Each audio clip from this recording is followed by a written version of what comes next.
في النهارده غيابات بالجمله في نادي الزمالك طبعا بسبب اللقاء اللي فات اللي حصل الزمالك فيه على 9 انذارات مقابل الفرق اللي قدامنا مفيش ولا انذار. هنقول الموضوع عادي. غيابات الزمالك امام بتروجيت بالجمله، عد لي كده من اول محمد عواد النهارده مش هيلعب، طبعا صبحي اللي هيلعب، شلبي مش هيلعب، شحاته وده كان مهم بالنسبه لي مش هيلعب، محمود جهاد طبعا لانه اتطرد بانذار تاني معرفش الحكم جابه منين مش هيلعب، ناصر ماهر ايقاف 3 مباريات يعني لسه كمان المباراه اللي جايه، فتوح عنده اصابه في الركبه فيلعب محمود بن تايك، شيكابالا لسه في التاهيل، عبد الشافي لسه في التاهيل، ما اعرفش ليه التاهيل كبير قوي كده لعبد الشافي ده المفروض انه رجع يعني، احمد حمدي رباط صليبي ورجع بيتدرب ولكن لسه طبعا في التاهيل، المسلوسي ده رباط صليبي ولسه جاي له في خلال الماتشين اللي فاتوا.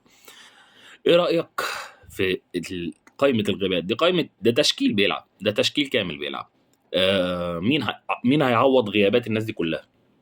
يعني لو هنقول تشكيل فصبحي في حراسه المرمى، شلبي مش عارف هل اللاعب اللي جه جديد هيلعب مكان مصطفى شلبي ولا لا، شحاته لو عمر جابر رجع هيلعب، محمود جهاد، فانت عندك دونجا في نص الملعب فقط، مفيش غير النهارده دونجا لان شحاته كمان اللي هو معاه في نص الملعب مش موجود.